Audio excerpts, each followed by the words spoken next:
এই 25 বছরে পাপগুলো কি কি করা হয়েছে, কোনো একটা পাপ বাকি আছে কিনা যা করা হয় নাই। 25 ইয়ার্সের মধ্যে অনেকেই জিনা করেছে, অনেকেই। আমি আপনাদের কথা বলছি না, এভারেজ আমি পুরো বাংলাদেশের ইয়াং জেনারেশনের কথা বলছি। 25 বছরের ইয়াং এই প্রজন্মটা, এই লেটেস্ট যে প্রজন্মটা, এদের অনেকেই জেনা করেছে, বিবাহ বহির্ভূত সম্পর্ক। এবং আমরা এখন জেনাকে অনেক সময় উস্কেও দেই, আমরা অনেক সময় এটাকে প্রমোটও করি, আমরা এটাকে ফ্যাশনও মনে করি। কারণ আমাদের ঢাকায় মানুষ বলে যে তোর গার্লফ্রেন্ড নাই, এটাই হচ্ছে ওদের কাছে অবাক করা বিষয়। সবাই ঘুরে, ঈদের দিন তুই ঘুরতে পারিস না? আমাদের ফ্যামিলির মধ্যে একজন বলতেছিল তার মেয়েকে, সবাই ঈদের দিনে বাইরে যায়, তুই যেতে পারস না? ঢাকায় এভাবে কথা বলে। তার মানে এটাই ফ্যাশন, মানে আমরা জেনাকে উস্কেও দিচ্ছি। তার মানে 25 বছরে আমরা অনেকে জেনাও করেছি। মাদকের সাথে সম্পৃক্ত কত পার্সেন্ট ইয়াং জেনারেশনে আমাদের দেশে? ক্যালকুলেট করেন, আপনি গুগল করেন, দেখেন কত পার্সেন্ট আমাদের দেশে মাদক সেবন করে। ইভেন এখন কিশোর গ্যাং বের হয়েছে, কিশোর গ্যাংয়ে অনেক যুবকরা যায়, অনেকে রাস্তাঘাটে মারামারি করে, অনেকে পলিটিক্যাল দলাদলির মধ্যেও আছেন অনেকেই, এবং এখানে ভাই ভাই রক্ত ঝরাই আমরা। উভয় মুসলিম, কিন্তু উভয় মুসলিম, জুমার দিন একসাথে নামাজ পড়ে। তাহলে এটা কোন দর্শন যেটা আমার ভাইকে শত্রু বানিয়ে দিল, আর পশ্চিমারা গাছের আড়ালে বসে বসে হাসছে? কারণ এই দর্শনগুলো তো ওরাই দিয়েছে। তো 25 বছরের পাপগুলো একটু ক্যালকুলেট করি। প্রিয় দিনী বোন, একটু হিসাব করবেন যে 25 বছর আপনি কতদিন পর্দা করেছেন, কত 25,000 মানুষ আপনার চেহারা দেখেছে কিনা, এই 25 বছরে কত হাজার মানুষ আপনার চেহারা দেখেছে। আর ছেলেরা আপনাকে দেখলে কখনো চেহারা সুরত দেখে না। বেগানা নারীর দিকে একটা ছেলে যখন তাকায় এবং সেক্সুয়াল ডিজায়ার নিয়ে তাকায়, তখন সে চোখ দিয়ে তাকে রেপ করে। ভেরি সরি টু সে যে আপনি প্রচুর চোখ দিয়ে রেপড হয়েছেন প্রিয় দিনী বোন। অনেকেই আপনাকে চোখ দিয়ে রেপ করেছে, আপনি বুঝতেই পারেন নাই। তো এই 25 ইয়ার্স আমরা অনেক কিছুই করেছি, অনেক কিছুই করি নাই। এখন একটু আজকে সাদা একটা কাগজ নিয়ে আমরা একটা হিসাব করব যে আমরা 25 বছরে কি কি করেছি, কি কি করি নাই, কি কি পাপ করেছি, কি কি করি নাই, কি কি পুণ্য করেছি, কি কি করি নাই। আমি আগে মনে করতাম যে একটা খালেস তওবা ইনশাআল্লাহ আল্লাহ পাক সব মাফ করে দিবেন। আসলে আল্লাহ পাক মাফ করেই দিবেন, কিন্তু ভিতর থেকে স্যাটিসফাই হতে পারবেন না আপনি। এখন যদি আপনি এখান থেকে আমার এই লেকচারটা শুনে আল্লাহর ওলি হয়ে যান এবং আপনি বড় মুহাদ্দিস, মুফতি, দিনের বড় দায়ী ইলাল্লাহ, বড় পলিটিশিয়ান, বড় ইঞ্জিনিয়ার, মানে যারা ওয়ার্ল্ডকে ইসলাম স্ট্যাবলিশমেন্টের দিকে নেতৃত্ব দিচ্ছেন, এমনও মানুষ যদি আপনি হয়ে যান, আপনি এই 25 বছরের ঋণটা শোধ করতে পারবেন না। এই 25 বছরের ঋণ আপনাকে প্রতিনিয়তই ভিতরে ঢুকিয়ে মারবে আর কি, যেটা আমাদেরকেও মারে ভিতর থেকে। যে আমরা যদি আগে থেকে বিষয়গুলো বুঝতাম, যদি আরও আগে থেকে স্টাডি করতে পারতাম, আরও বেশি যদি আমি আলেম ওলামার সাথে মিশতে পারতাম, আরও যদি বেশি গভীরে যেতে পারতাম, তাহলে কতই না ভালো হতো। তো আমি আশা করি কথাগুলো আপনাদের কলিজায় পৌঁছাবে ইনশাআল্লাহ। এখন লাইফের এটা সবচেয়ে ভাইটাল পার্ট, এই সম্পর্কে আমি জাস্ট 2টা হাদিস বলে আস্তে আস্তে কনক্লুশনের দিকে যাচ্ছি। নবী সাল্লাল্লাহু আলাইহি ওয়াসাল্লাম বলছেন যে 7 শ্রেণীর মানুষকে আল্লাহ পাক কিয়ামতের দিনে আরশের ছায়া দিবেন। কত শ্রেণী ভাই? তার মধ্যে সেকেন্ড শ্রেণীটা হচ্ছে সেই যুবক নাশা ফি ইবাদাতিল্লাহি তাআলা, যে আল্লাহ পাকের ইবাদতে তার যৌবনকালটা কাটিয়ে দিয়েছে। এখনো বাকি আছে আপনার সামনে। যৌবনকাল কতটুকু? হয়তো 15 to 40। তার মানে এখনো 40 বা 50 বছর পর্যন্ত আপনার যৌবন টিকে থাকবে ইনশাআল্লাহ, যদিও বা এই যুগে থাকে না আর কি। আমরা তো ফ্যান্টাসিতে ভুগি অনেক সময়, 4টা বিয়ে। বাস্তবতা হচ্ছে এই যুগে একটাই ডিফিকাল্ট, একজনকে সন্তুষ্ট করে কি ডিফিকাল্ট।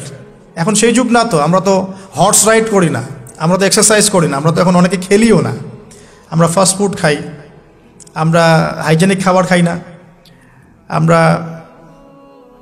আগেকার মানুষদের মতো অনেক কিছু করি না। এনভায়রনমেন্ট নষ্ট হয়ে গেছে, পলিউশন আছে, সব মিলে এখন আমাদের যৌবন যে 50 বছর পর্যন্ত থাকবে এটা নিশ্চয়তা দেওয়া যাচ্ছে না যদি আমরা বেঁচেও থাকি। আর কত যুবক যুবতী ভাই বোন যে যৌবনকালেই চলে যায় তার তো ঠিক নাই। প্রিয় দিনী ভাইয়েরা, আমরা আলোচনা করছিলাম যৌবন সম্পর্কে। এই বিষয়ে আমি 2টো হাদিস বলার নিয়াত করেছিলাম। তো প্রথমটা শুনিয়েছি মোটামুটি, সেটা হলো নবী সাল্লাল্লাহু আলাইহি ওয়াসাল্লাম বলেছেন যে কিয়ামতের মাঠে আল্লাহ রাব্বুল আলামিন যে 7 শ্রেণীর মানুষকে তার আরশের ছায়া দিবেন, তার মধ্যে 3য় শ্রেণী হচ্ছে সেই যুবক যে তার যৌবনকালটাকে আল্লাহর পথে উৎসর্গ করেছে বা কাটিয়ে দিয়েছে। আরেকটা হাদিস যেটা বলতে চাচ্ছিলাম সেটা হলো, কিয়ামতের মাঠে 5টা প্রশ্ন হবে, স্পেশাল 5টা প্রশ্ন, যে 5টা প্রশ্নের উত্তর না দেয়া পর্যন্ত কাউকে ছাড়া হবে না। তার মধ্যে প্রথম প্রশ্নটাই হচ্ছে তোমার জীবন কোন কাজে কাটিয়েছো, এবং দ্বিতীয় প্রশ্ন হচ্ছে তোমার যৌবন কোন কাজে কাটিয়েছো। সো আমি বলছিলাম আপনাদেরকে যে যৌবন কালটাকে যদি আমরা আল্লাহর পথে কাটাতে পারি, ইনশাআল্লাহ তাআলা আমাদের এই যে উদ্দেশ্যটা, যে নিজেরা দিন পালন করব, নিজের পরিবারের মধ্যে প্রতিষ্ঠা করব, আমাদের সমাজে দিন ইসলামের দাওয়াতি কাজ করব, যেখানেই থাকি সৎ থাকব, একদিন ইনশাআল্লাহ দিন আবার বিজয়ী হবে, এই যে স্বপ্নগুলো, এগুলো বাস্তবায়িত হবে ইনশাআল্লাহ তখনই যখন আমরা নিজেরা পরিবর্তিত হয়ে সমাজের জন্য ভালো কিছু বয়ে নিয়ে আসবো ইনশাআল্লাহ। তো আমি জাস্ট কয়েকটা পয়েন্ট আপনাদের সাথে একটু শেয়ার করে শেষ করে দেব, যে এখন থেকে কিভাবে আপনারা বা আমরা আমাদের যৌবনটাকে আল্লাহর পথে কাটাতে পারি। প্রথম যে পয়েন্টটা আমি লিখে নিয়ে এসেছি সেটা হলো, আমি একটু বলেওছিলাম যে আমাদের নিজস্ব খসড়া একটা আমলনামা তৈরি করতে হবে আর কি।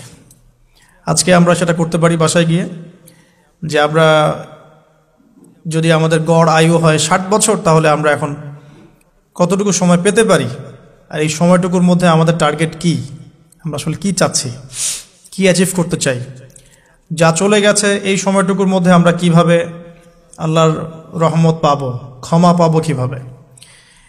যা চলে গেছে এর মধ্যে অনেক নামাজ কাজা থাকতে পারে, নামাজ কাজা থাকতে পারে, রোজা কাজা থাকতে পারে। অনেক সময় এমন হতে পারে যে আমরা অন্যের হকও নষ্ট করেছি। প্রথম যে কাজটা করা উচিত সেটা হলো খালেস তওবা।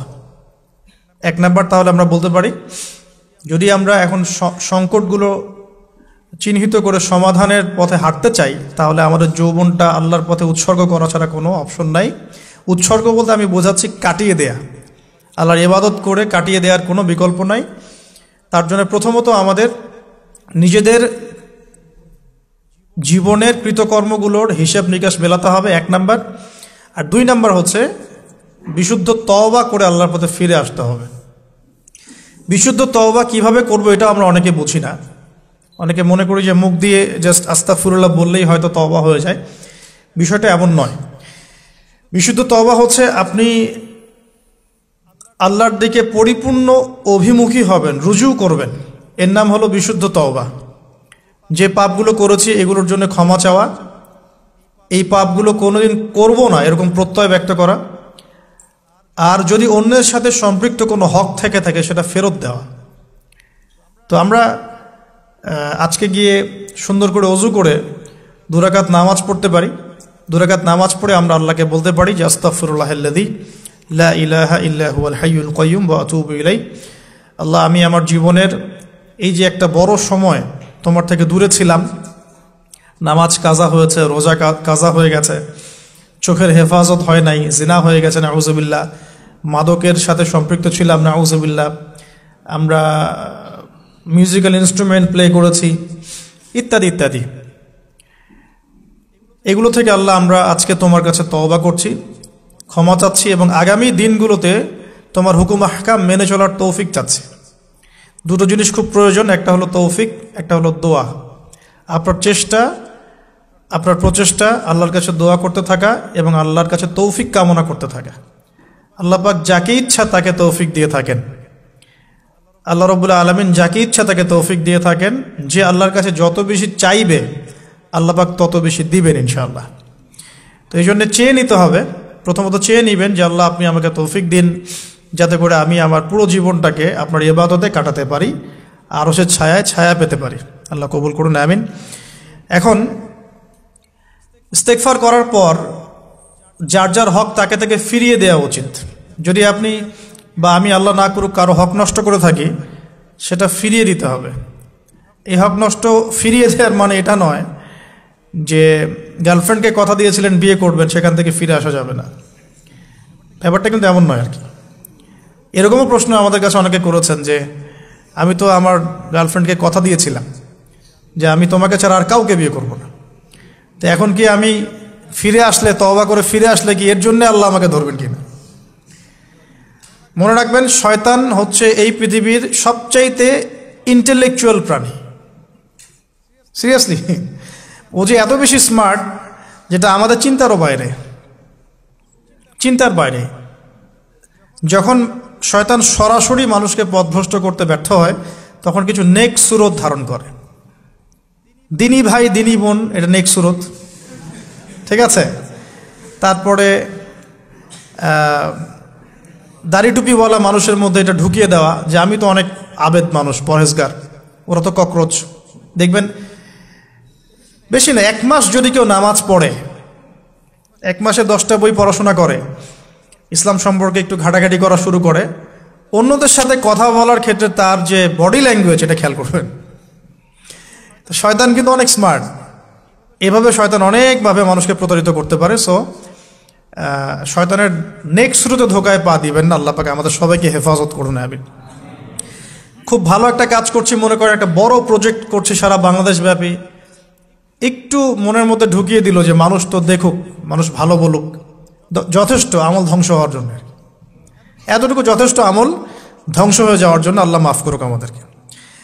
তো প্রথমে প্রিয় ভাই, তওবা করে ফিরে আসা, যার যার হক তাকে তাকে ফেরত দিয়ে দেওয়া। এরপরের সবচাইতে ইম্পর্টেন্ট জায়গাটাই হচ্ছে ইলম অর্জন করা। যেখানে আছেন সেখানেই থাকবেন, মানে যে যে প্রতিষ্ঠানে যে সাবজেক্টে পড়ছেন, এখন আপনাদের প্রায় জীবনের 20টা বছর চলে গেছে। এখন সবার পক্ষে আবার ইউটার্ন করে 0 থেকে স্টার্ট করা পসিবল না, এবং এটা বুদ্ধিমানের কাজও হবে না, এটা বুদ্ধিমানের কাজও হবে না। ওই সেকশনে যারা আছেন তাদের সংখ্যা কিন্তু প্রচুর, যারা দিনী লাইনে পড়াশোনা করছেন, ঠিক আছে। আল্লাহ চাইলে তাদের মধ্য থেকেই ইনশাআল্লাহ এমন অনেক বড় বড় মুফতি, মুহাদ্দিস, ইমাম তৈরি হবেন, যারা ধর্মীয় অঙ্গনে নেতৃত্ব দিবেন ইনশাআল্লাহ। আর যদি দেখা যায় তারা তাদের দায়িত্ব পালন না করেন, তখন আল্লাহ পাক জেনারেল থেকে মানুষ উঠায় নিয়ে আসবেন। এটা আল্লাহ পাকের কৌশল, আল্লাহ পাক করতে পারেন। এখন আপনি কি করবেন? যেহেতু আপনারা 20-25 বছর পার করে আসছেন, যে সাবজেক্টে পড়ছেন কন্টিনিউ করতে থাকবেন। যদি এনভায়রনমেন্ট থাকে ফ্রি মিক্সিংয়ের, এখানে আপনি আপনার চোখকে হেফাজত করার চেষ্টা করবেন সর্বোচ্চ। এ ব্যাপারে আমি একটা বই সাজেস্ট করি, এই বইটা পড়লে ইনশাআল্লাহ আপনার অন্তরের মধ্যে এই বিষয়গুলো কমে আসবে ইনশাআল্লাহ। সেটা হলো তাসকিয়া, ও আরেক নামে এসেছে, সেটা হলো তাসাউফ ও আত্মশুদ্ধি।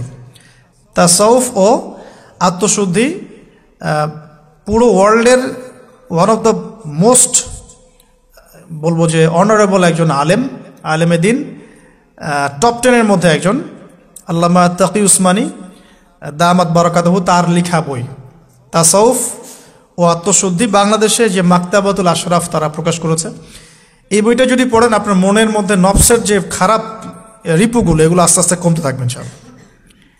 এবং এই বইটা আমি বলি যে বারবার পড়া উচিত, বারবার পড়া উচিত। হ্যাঁ, তো আল্লাহ তৌফিক দান করুন। এখন পুরোপুরি ট্র্যাক চেঞ্জ করতে যাবেন না, আপনি আপনার ট্র্যাকেই থাকবেন। এখন এই ট্র্যাকে থেকে আপনি কিভাবে ইসলামিক বেসিক জ্ঞান অর্জন করবেন, কিভাবে পসিবল? কঠিন, অসম্ভব কিছু না, কঠিন। আমি অভিজ্ঞতা থেকে বলি আমার মতো করে। ফার্স্ট অফ অল, একজন বিজ্ঞ কারি সাহেব, হাফেজে কোরআন বা কারি, প্রাথমিক স্টেজ বলছি, বিজ্ঞ একজন কারি সাহেব বা হাফেজে কোরআন, যার সাথে আপনার ভালো সম্পর্ক বা যাকে আপনি চিনেন, রিনাউন্ড, বা যিনি খুব কোঅপারেটিভ, আপনাকে সময় দেন, টাইম দেন, এরকম কারো কাছে গিয়ে আপনি কোরআন তেলাওয়াত করা শিখবেন আগে। ফার্স্ট অফ অল এটা কাজ, কোরআন তেলাওয়াতটা আগে শিখবেন। আমি তো যে দুঃখ করে বলি, কষ্ট করে বলি, যে আমাদের এই দিনী অঙ্গনে এমন অনেক মানুষ আছে যারা ইভেন কোরআন রিসাইট পর্যন্ত করতে না পেরেও অনেক বড় বড় জায়গায় অভিনয় করেন, দিনিয়াতের অভিনয় করে যান, নিজের সাথে অভিনয় করে যান। অনেক সময় উদ্ধতা বশত বড় বড় আলেমদেরকে বাহাসের জন্য চ্যালেঞ্জ করে থাকেন, অথচ কোরআন তেলাওয়াত শুদ্ধ না। কোরআন তেলাওয়াত শুদ্ধ না মানে নামাজই হচ্ছে না। কোরআন তেলাওয়াত শুদ্ধ না মানে কি? নামাজ হচ্ছে না। কবুল করার মালিক তো আল্লাহ, শর্ত তো এটা, কবুল করার মালিক তো আল্লাহ। আল্লাহ পাক চাইলে কেউ এক ওয়াক্ত নামাজ না পড়লেও তওবা করে ফিরে আসছে মৌতের আগে, হয়তো আমরা জানি না, আল্লাহ মাফ করে দিয়েছেন, হতে পারে না? এটা তো শর্ত, কোরআন তেলাওয়াত তাজবিরের সাথে শিখতে হবে। তো এখানে যদি একজন আলেম থাকেন, একজন কারি থাকেন, হাফেজ থাকেন, তার কাছে আপনারা ব্যাচ করে পড়লেন, অথবা সে যদি কোনো ইনস্টিটিউট খোলে সেখানে আপনারা একটু সময় দিলেন, বা যারা পড়তে জানেন আবার মস্ক করে নিলেন। ফজরের পর 1 ঘন্টা, সপ্তাহে 3 দিন, 3 মাস এনাফ।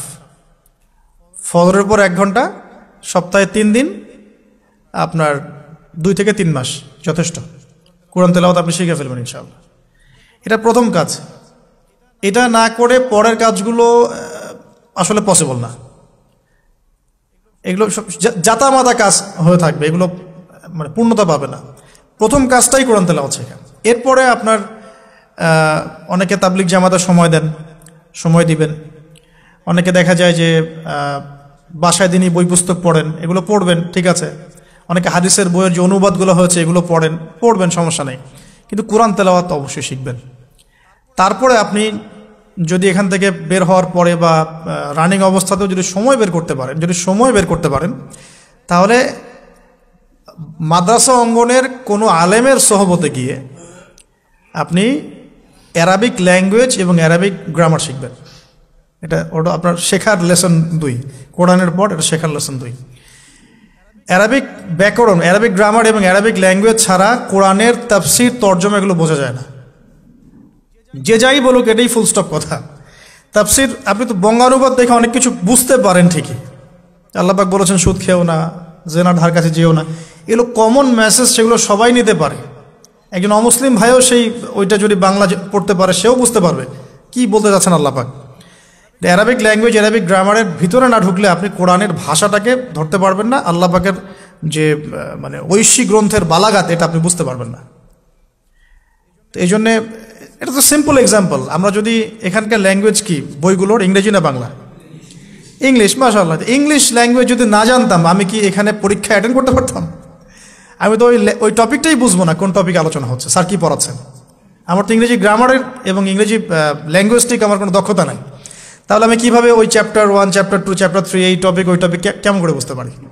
সিমিলার এখানে কোরআনের ক্ষেত্রে যদি আপনি ল্যাঙ্গুয়েজগুলো না জানেন এবং গ্রামারটা না বোঝেন, তাহলে কোন সূরার ভিতরে কি গভীর মর্ম এগুলো আপনি ধরতে পারবেন।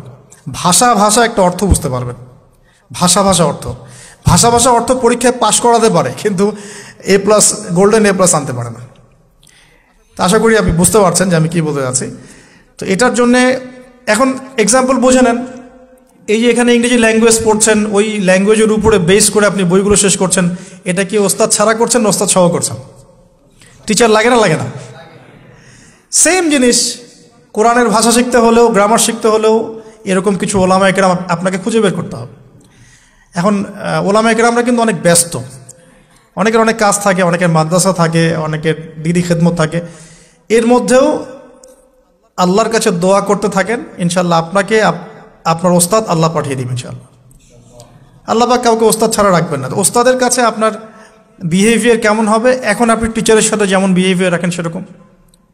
তিনি সবক দিবেন, আপনি সেটা বাসায় কভার করবেন, নতুন পড়া নেবেন, আবার পড়া দিবেন।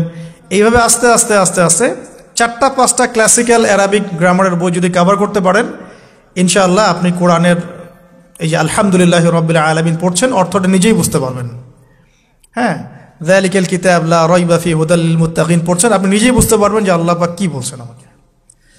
তো এই যোগ্যতাটা অর্জন না করলে সত্যিকার অর্থে আমরা যে কোরআনিক সমাজ যেটা বলি আর কি বড় গলায়, এটা আসলে বাস্তবায়িত হবে না, তা আমার মত। আর এরপরে আপনি আরও উঁচু লেভেলে যদি পড়তে পারেন, যে পড়াশোনা শেষ, আপনার জব সেকশন নিশ্চিত, আপনার সময় আছে মাশাআল্লাহ, এখন এই সময়ের মধ্যে আপনি চাইলে হাদিসের যে কিতাবগুলো, হাদিসের বেসিক কিতাবগুলো মোতালা করতে পারেন। যে কাজটা আমি এখন করছি আর কি, হাদিসের বেসিক কিতাবগুলো আপনি মোতালা করতে পারেন। এটার জন্য অ্যারাবিক এবারত পড়ার যোগ্যতা অর্জন করতে হবে। এটা কি জিনিস? এটা হচ্ছে জবর জের পেশ ছাড়া আরবি পড়ার যোগ্যতা। এখন যে কোরআন তেলাওয়াতটা আপনি শিখবেন সেটা হচ্ছে জবর জের পেশ দেয়া কোরআন আপনি পড়বেন, তাই না? কিন্তু হাদিসের যে বইগুলো আছে এই বইগুলোর মধ্যে কিন্তু কোনো জবর জের পেশ দেয়া থাকে না। মৌলিক কিতাবের কথা বলছি, মৌলিক যে বইগুলো। অনেকে মনে করেন অনুবাদ করা বইগুলোই মনে হয় মূল বই, এগুলো হচ্ছে ওই বইগুলোর অনুবাদ, আংশিক অনুবাদ, পুরোপুরি অনুবাদ নয়। মূল বইগুলো পড়তে হলে এবারত পড়ার যোগ্যতা অর্জন করতে হবে। এটা level 3, Arabic grammar, Arabic language শেখার পর এই লেভেলে মানুষ যায়। আর একটু ধাপগুলো চিন্তা করতে থাকেন, কোন ধাপে গিয়ে কোন বইগুলো পড়তে হয়। আর অনেক সময় আমরা কি উদ্ধত আচরণটাই না করি হুজুরদের সাথে, আলেমদের সাথে, স্কলারদের সাথে, বিকজ আমাদের সামনে একটা চমৎকার প্ল্যাটফর্ম আছে ফেসবুক, তাই না? এখানে তো মানে রাত দিন, দিন আর রাত একে, রাতকে দিন বানানো যায়, দিনকে রাত বানানো যায়। হ্যাঁ, এখানে ওই যে আলোর প্রতিসরণের মতো হয় আর কি, সাইজ এতটুকু, বিম্ব হবে এত। তো আল্লাহ মাফ করুক আমাদেরকে। এখন হাদিসের মোতালা যদি করতে না পারেন, ওই পর্যায়ে যেতে না পারেন, তাহলে কি? তাহলে ওই হাদিসের মধ্যে যে কিতাবগুলো বাজারে অনুবাদ হয়েছে ওগুলো পড়তে হবে। যেমন অনুবাদ হয়েছে ফয়জুল কালাম। ফয়জুল কালাম একটা হাদিসের কিতাব, মাদ্রাসায় পড়ানো হয়। এর মধ্যে চমৎকার অনেকগুলো হাদিস আছে, প্রায় সম্ভবত 1000-এর বেশি হবে। এরপরে মোতালা করতে পারেন আপনি মিশকাতুল মাসাবিহ, এই বইটাও অনুবাদ হয়ে গেছে, এটাও ভালো কিতাব মাশাআল্লাহ। এরপরে আছে রিয়াদুস সালেহিন, এটাও একটা চমৎকার কিতাব। বুলুগুল মারাম মিন আদিল্লাতিল আহকাম, এটা একটা কিতাব আছে, এটাও মোতালা করতে পারেন হাদিসে। এরপরে আছে আপনার এখন যেটা বলছি, ইসলামিক ফাউন্ডেশন হয়েছে অনেক আগেই। এছাড়া বাংলা বাজার ঢাকায় যে ইসলামিক লাইব্রেরিগুলো, প্রকাশনা সংস্থাগুলো আছে, তারা মোটামুটি আবু দাউদ, তিরমিজি, নাসাই, ইবনে বাজা, কোনো প্রকাশনী বুখারী মুসলিমের কিছু ভার্সনও অনুবাদ করেছে। তবে এই উঁচু লেভেলের হাদিসের কিতাবগুলো শুরুতেই হাত দেওয়া যাবে না, এটা একটা মাথায় রাখবেন। শুরুতেই এই বড় বড় কিতাবগুলো হাত দেওয়া যাবে না। প্রথমে মানে আমরা তো আগে এসএসসি ইন্টার পাস করে এখানে আসছি না, নাকি আগে ডাইরেক্ট এখানে ভর্তি হয়েছে? একই বিষয়। ওরকম ফয়জুল কালামের মতো বইগুলো আগে পড়তো, ফয়জুল কালাম, আলফিয়াতুল হাদিস, রিয়াদুস সালেহিন, মিশকাত, এগুলো আগে পড়বেন। তারপরে গিয়ে যদি যোগ্যতা হয় ওই বইগুলো হাত দিবেন। তবে অনেক সময় দেখা যাবে একটা হাদিস বুঝতে পারছেন না, কোরআনের আয়াত বুঝতে পারছেন না, ওই অবস্থাতেই ওই হাদিস এবং ওই কোরআনের আয়াতকে রেখে দিবেন। এটাকে নিয়ে কোনো রকমের কনক্লুশনে চলে যাবেন না, আর ওইটাকে নিয়ে প্রচার করতে যাবেন না। বরং এগুলোকে একত্রিত করে সপ্তাহে একদিন আবার আলেমের কাছে চলে গেলেন, ওস্তাদ এগুলো বুঝি নাই, লাস্ট উইকে আমি এগুলো পড়েছি, এটা বুঝি নাই, তিনি বুঝিয়ে দিবেন ইনশাআল্লাহ। এগুলো পড়াশোনা। এর পাশাপাশি আমি বলছি বিষয়ভিত্তিক ইতিহাসের বই চলে আসছে, ইসলামের ইতিহাসের বই চলে আসছে। তারপর সিরাতের অনেক বই বাজারে চলে আসছে, প্রায় 40-45টা বই পাওয়া যায় সিরাতের এখন বাংলাদেশে। তারপরে ফিকহের অনেক বই অনুবাদ হয়ে গেছে। এছাড়া আকিদার অনেক বই পাওয়া যায়। সবচেয়ে ভালো হয় যে আকিদা তাহাভিয়া বইটা পড়তে পারেন, এই বইটা পড়লে অনেক চমৎকার হবে। এর পাশাপাশি বরেণ্য ওলামায়ে কেরামদের বই পড়বেন। মানে বরেণ্য ওলামায়ে কেরাম কারা? যারা পুরো ইসলামিক বিশ্বে স্বীকৃত, যারা কোনো সাম্প্রদায়িকতা বিলং করেন না, যে আমি এই সম্প্রদায়ের মানুষ, আমি ওই সম্প্রদায়কে মুসলিম মনে করি না, এরকম না। যারা বরেণ্য রিনাউন্ড ওলামায়ে কেরাম সারা ওয়ার্ল্ডে। এই যে বললাম আল্লামা তাকি উসমানী হাফিজাহুল্লাহ একজন বরেণ্য আলেম, তার যে কোনো কিতাব চোখ বন্ধ করে পড়তে পারেন, কোনো সমস্যা নেই। বাংলাদেশে আব্দুল মালেক সাহেব হাফিজাহুল্লাহ মারকাজুদ দাওয়ার পরিচালক, একজন বরেণ্য আলেম। আশরাফ আলী থানভী রাহিমাহুল্লাহ একজন বরেণ্য আলেম। হানাফি কওমের ফিকহে এরকম অনেক বরেণ্য ওলামায়ে কেরাম আছেন। তারপরে আরবের মধ্যে এমন অনেক বরেণ্য আলেম আছেন, শাইখ উসাইমিন, শাইখ বিন বাজ, সালেহ আল ফাওজান, এরকম অনেক বড় বড় আলেম আছেন যারা রিনাউন্ড ওলামায়ে কেরাম। তাদের কিতাবগুলো আপনি পড়তে পারেন, কিন্তু যাদের মানে লিখা এবং গবেষণাগুলো ছাত্র পর্যায়ের, এগুলোকে আপনি প্রামাণ্য বই বানাবেন না। তো প্রামাণ্য বই পড়বেন আর আলেমের সাথে সম্পর্ক রাখবেন। দুটো যখন একসাথে থাকবে তখন আপনি কিছু আটকে গেলেও তার সাথে পরামর্শ করে একটা কনক্লুশন খুঁজে পাবেন। এগুলো জাস্ট বই সংক্রান্ত কথা বললাম। এখন এগুলো হচ্ছে সবচেয়ে বড় বিষয়টা হচ্ছে, এগুলোর চাইতে বেশি বড় বিষয় হচ্ছে যে কোনো একজন, অন্তত পক্ষে একজন, আপনি চাইলে 10 জনের সাথেও রাখতে পারেন, কিন্তু অন্তত পক্ষে একজন মুহাক্কিক আলিমের সাথে আপনি সম্পর্ক রাখবেন পরামর্শের জন্য। অন্তত পক্ষে একজন মুহাক্কিক আলেমের সাথে, মানে হকপন্থী মুহাক্কিক আলেমের সাথে আপনি সম্পর্ক রেখে চলবেন। এটা অনলাইনের যুগ, এটা তো কিন্তু সহজ। আর এই সম্পর্ক শুধু অনলাইন কেন্দ্রিক হবে এমনটাও বলছি না, তার সাথে সাক্ষাৎ করবেন, তার কাছে নসিহত নেবেন, তার কাছে গিয়ে কিছু পড়বেন, হ্যাঁ, তাকে দেখবেন তিনি কিভাবে আমল করেন, ব্যক্তি জীবনে তিনি কেমন, তিনি আপনাকে কী নসিহত করেন, তার সাথে মিশবেন। সোহবত মানে কি? মানে আমরা কি শুধু টিচারদের মানে পড়াশোনাগুলোই ফলো করি না, টিচারকে দেখিও বটে। আমরা বস্তুবাদী এডুকেশনের ক্ষেত্রে হয়তো অত কেয়ার করি না, টিচার যেটা পড়াচ্ছেন ওটা জাস্ট টুকে নেই, পরীক্ষা পাশ করলেই হইল। আমরা টেন্ডেন্সি এমন, কিন্তু ইসলামিক এডুকেশনটা কিন্তু এমন নয়। সাহাবায়ে কেরাম রাদিয়াল্লাহু আনহুম আজমাইন তারা এই আমাদের মতো কাগজের বই পুস্তক পড়ে ইসলাম শেখেন নাই। কীভাবে শিখেছেন? তাহলে সরাসরি নবীকে দেখে শিখেছেন। নামাজ পড়তে গিয়েছেন, দেখেছেন নবী কেমন করে নামাজ পড়েন, দেখছেন নবী কেমন করে হাঁটেন, দেখছেন নবী কেমন করে কাপড় পরেন, দেখছেন নবী কেমন করে আতর ইউজ করেন, কেমন করে তিনি হাসেন, কেমন করে মানুষের সাথে মেশেন, হ্যাঁ, কথা বলার সময় কেমন করে মানুষের দিকে তাকান। খুঁটে খুঁটে একটা একটা করে নিয়ে হাদিসের এক একটা অধ্যায় রচিত হয়েছে। নবী কেমন করে তাকান, নবী কেমন করে মেসওয়াক করেন, নবী কেমন করে হাসেন, এগুলো আপনি অধ্যায় পাবেন। ইভেন আপনি অধ্যায় পাবেন নবী কেমন করে চুল আঁচড়ান। তাহলে আপনি দেখেন সাহাবীরা কিভাবে খুঁতে খুঁতে নবীকে দেখেছেন। বলা হয় আব্দুল্লাহ বিন মাসউদ রাদিয়াল্লাহু আনহু সম্পর্কে, তিনি নবীকে এত বেশি কপি করতেন হাঁটা চলা কথাবার্তায় যে নবী সাল্লাল্লাহু আলাইহি ওয়াসাল্লামের পরের যুগের অনেক মানুষ এসে দ্বিধাদ্বন্দ্বে পড়ে যেত যে রাসূল সাল্লাল্লাহু আলাইহি ওয়াসাল্লামকে দেখছি নাকি। এমনভাবে কপি করতেন, এমনভাবে। সো এখানে আমি সোহবতের বিষয়টা বোঝাতে যাচ্ছি যে কোনো অন্ততপক্ষে একজন মুহাক্কিক আলেমের সাথে সম্পর্ক রাখবেন, অন্তত একজন। আপনি চাইলে 10 জন 20 জন 50 জনের সাথে রাখতে পারেন, অন্ততপক্ষে একজন যাকে দেখে আপনি শিখবেন, আপনার স্টাডিগুলোকে আপনি যেটা সমস্যা ফেস করছেন সেগুলোকে তার সামনে পেশ করতে পারেন।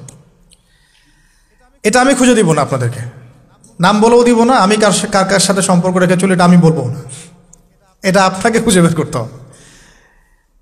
তবে এখানে আমি একটা কথা বলে দিব যে যেহেতু আমরা সব সাধারণ মানুষ, কারণ আমরা তো কেউ স্কলার নই, এখানে আমরা কেউ মানে যেটা বলি যে মুজতাহিদ, ইজতেহাদ করার যোগ্যতা রাখি না আমরা এখানে কেউ। সেক্ষেত্রে অবশ্যই আমাদেরকে পূর্বসূরি ওলামায়ে কেরামদেরকে ফলো করতেই হবে, কারণ কোরআন সুন্নাহ নতুন করে গবেষণা করে আপনি তো সব মাসআলা বের করতে পারবেন না। এই কারণে আমাদেরকে মাযহাব মানতে হয়, এটা খারাপ কিছুই না। এটা নিয়ে অনেক কথা সমাজে এখন শুনি, দেখি, দরকার নাই, আমরা লা মাযহাবী, আমরা এইটা আমরা সেইটা, এগুলো আসলে বোগাস কথাবার্তা এবং সমাজ বিভক্তকরণের মূল হাতিয়ার এগুলো হয়ে গেছে। এখন সমাজের ইউনিটি নষ্ট করবেন কেন? কোরআন এবং সুন্নাহ আল্লাহ ফলো করতে বলেছেন, দ্যাটস অল। আর কোরআন সুন্নাহ আপনি কি এখন আমি যদি আপনাকে কোরআন এই যে দিলাম, নেন কোরআন, নেন তাফসির ইবনে কাসির, নেন তাফসির জালালাইন, নেন আপনি তাফসিরে মারিফুল কোরআন, নেন এইটা, এই যে বুখারী নেন, মুসলিম নেন, তিরমিজি, আবু দাউদ, নাসাই সব নিয়ে নেন। এখন আপনি কি গবেষণা করে সব মাসআলা আমাকে দিতে পারবেন? ইম্পসিবল, আমার পক্ষে এখন ইম্পসিবল একটা।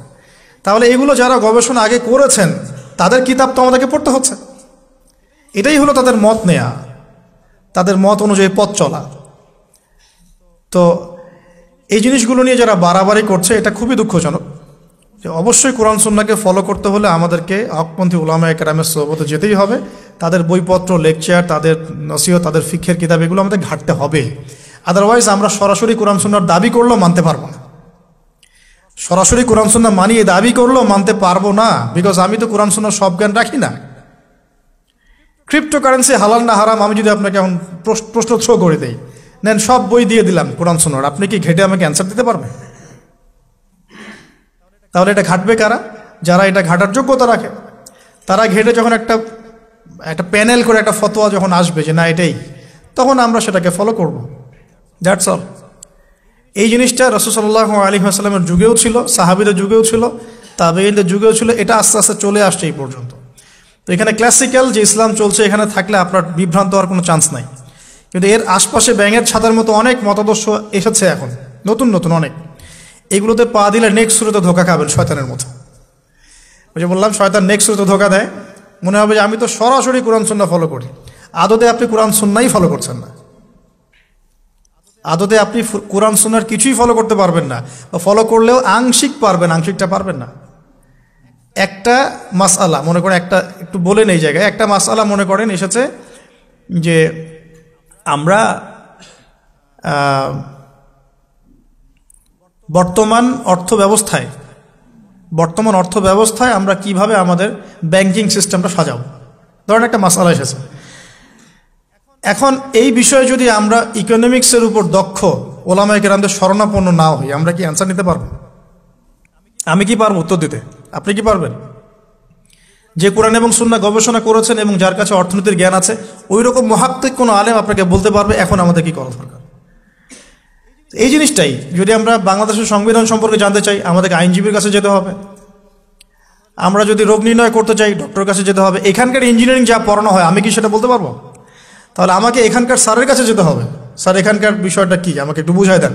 তখন তিনি তার জ্ঞান থেকে এবং তার জ্ঞানের সোর্স থেকে ঘেটে ঘেটে আমার জন্য কিছু সমাধান বের করে দিবেন, আমি তো সেটা ফলো করব।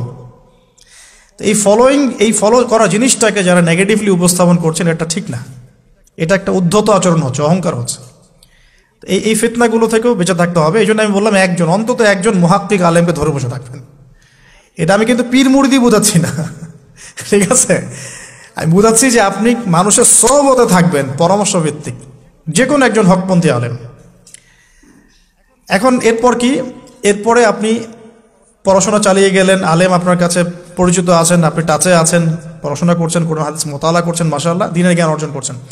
এখন আপনি আপনার সাধ্যমতো দাওয়াতি কাজ করবেন।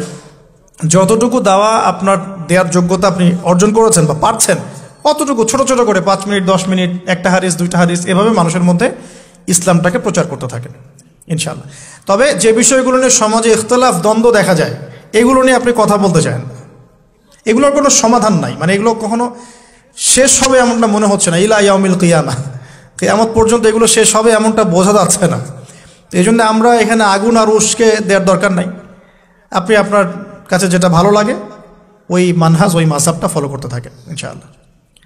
সাহাবীর যুগ থেকে এরকম ইখতিলাফ কিন্তু ছিল, তাই বলে কেউ কাউকে তারা এরকম তুই কাফের হয়ে গেছিস এরকম কখনো কথা কেউ বলে নাই, যেটা আমাদের পান থেকে চুন খসলে মানুষ বলে দেয়।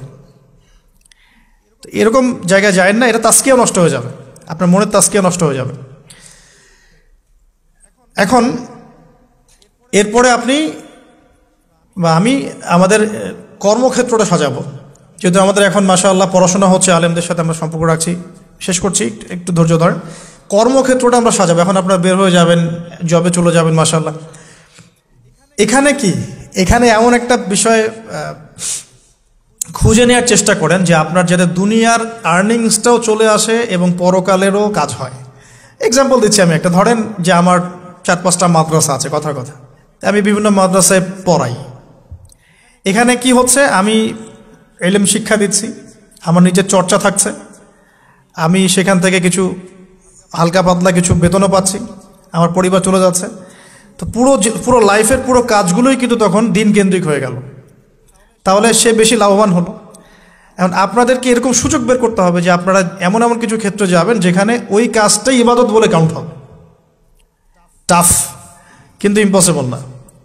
বা যদি এমন জব নাও পাওয়া যায়, আপনি হালাল কোনো বৈধ জবে থাকলেন, আপনার রিজিকের একটা অংশ থেকে আল্লাহর পথে সদকা করলেন। আল্লাহ পাক এর বেশি কিছু আপনার কাছে চাচ্ছেন না। জাকাত ফরজ হয়ে গেলে জাকাত দিলেন, নফল দান সদকা করলেন, এতটুকু আপনার পরিবারের পিছনে খরচ করলেন, আল্লাহর হক আদায় করলেন, জনগণের আমরা যেটা বলি মানুষের হক সেটা আদায় করলেন। এরপরে আপনার আসবে বিয়ে শাদীর ব্যাপার স্যাপার। বিয়ে শাদীর ব্যাপার স্যাপার আগে আনলাম না কেন? কারণ ওই আত্মনির্ভরশীল না হলে তো মেয়েরা আপনার কাছে আসবে না। ওটা প্রেম করতে পারে, কিন্তু বিয়ের সময় তারা খুব সচেতন। বিয়ের সময় তারা অনেক বেশি কনসিয়াস যে না, সে কি করে এটা দেখতে হবে। এবং মেয়ের বাবা মার প্রথম প্রশ্নই হবে আপনি করেন কি। আপনি সুফি মানুষ, মনে করেন আপনি হচ্ছেন কি বলবো, যে আপনি হচ্ছেন মুহাদ্দিস, আপনি মুফতি, আপনি হচ্ছেন মুফাসসিরে কোরআন, কোনো দাম নাই। মেয়ের মায়ের কাছে এটার কোনো দাম নাই, মেয়ের বাবার কাছে এগুলো কোনো সাবজেক্ট না। ইল্লা মাশাআল্লাহ, এর বাইরেও কিছু মানুষ আছেন, কমন একটা ট্রেন্ড বললাম। প্রথম কোশ্চেন তারা করবেন যে আপনার স্যালারি কত, এবং আপনার জব আছে কিনা, আপনার বাড়ি আছে কিনা, ইত্যাদি ইত্যাদি। এই জন্যই বললাম যে আগে আর্নিং সোর্সটা নিশ্চিত করে তারপরে এদিকে যান, তাহলে সম্মানটা বজায় থাকবে। আত্মসম্মান ছেলেদের একবার নষ্ট হয়ে গেলে তার ফিরে আসে না। আমরা যখন নিচের হাত হই তখন আমাদের আত্মসম্মান বলে কিছু থাকে না। আপনার আর্নিং যদি মাসে 50,000 1 লাখ টাকাও হয়, এই টাকাগুলো কিন্তু খুব বেশি বড় না এখন, কারণ এখন 1 লাখ টাকার মান আর 1 লাখ টাকা নাই, এখন ওটা 50,000 চলে আসছে। আস্তে আস্তে হয়তো আরও কমবে। যারা এগুলো বোঝেন না তারা অযথাই সমালোচনা করেন, কিন্তু আসলে ব্যাপারটা এরকমই হচ্ছে। আমি তাদের হেদায়েতের জন্য দোয়া করি। এখন এইটুকু আর্নিং যদি আপনার হয়, কিন্তু এই আর্নিংয়ে আপনার কারো কাছে হাত পাততে হচ্ছে না, আপনার সম্মান বজায় থাকবে। যখনই আমাদেরকে হাত পাততে হবে আমাদের সম্মানটা কমে যায়। আর যদি কেউ ভুল করে ঘর জামাই হন তাহলে তো অবস্থা খারাপ, ঠিক আছে? তো এই জন্যে আয়ের একটা অংশ নিশ্চিত করতে হবে। এই জন্য একটু সবর করেন। এই সবরের সময়টা কি করবেন? বেশি বেশি ফোন চালাবেন, তাহলে সবর করতে পারবেন না। এই সবরের সময়টুকু মোতাআলা করবেন, পড়াশোনা করবেন, সম রাখবেন, আপনার রোজা রাখবেন, ভালো কাজে ব্যস্ত থাকবেন, ইনশাআল্লাহ প্রবৃত্তি নিয়ন্ত্রণে থাকবে। আর যদি আপনার বিকল্প অপশন থাকে, কৃষি অপশন থাকে, কৃষিকাজের সুযোগ আছে, ব্যবসার সুযোগ আছে, বা আপনার পৈতৃক সম্পত্তি আছে, সেক্ষেত্রে আপনি আগে বিয়ে করে রাখতে পারেন, কোনো সমস্যা নেই। এটা ডিফার করে মানুষের মধ্যে।